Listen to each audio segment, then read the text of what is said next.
ఈ యొక్క రూపీ దేని నుంచి వస్తుంది, rupee comes from. So rupee ఎట్లా వస్తుంది, రూపీ ఎలా పోతుంది, వచ్చేది ఎట్లా పోయేది ఎట్లా రూపీ. దానికి సంబంధించే భారతదేశ ఖజానాకు సంబంధించే కార్పొరేషన్ ట్యాక్స్ ద్వారా 18% మనకి రెవెన్యూ జనరేషన్ అవుతుంది.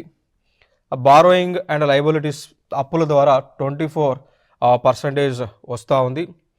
ఇంకా దానిలో ఇన్కమ్ ట్యాక్స్ నుంచి 21%, కస్టమ్స్ నుంచి 4%, యూనియన్ ఎక్సైజ్ డ్యూటీ నుంచి 6%, జిఎస్టీ అండ్ అదర్ ట్యాక్సెస్ నుంచి 15%, నాన్ ట్యాక్స్ రెవెన్యూ నుంచి 10%, నాన్ డెప్ట్ క్యాపిటల్ రిసిప్ట్స్ నుంచి 2% రెవెన్యూ అనేటువంటిది వస్తుంది. సో టోటల్గా మనకి అంటే ట్యాక్స్ రూపంలో చూసుకున్నట్లయితే హైయెస్ట్ ట్యాక్స్ వచ్చేది ఇన్కమ్ ట్యాక్స్ నుంచి వస్తుంది. అది 21% ఇన్కమ్ ట్యాక్స్ వస్తుంది.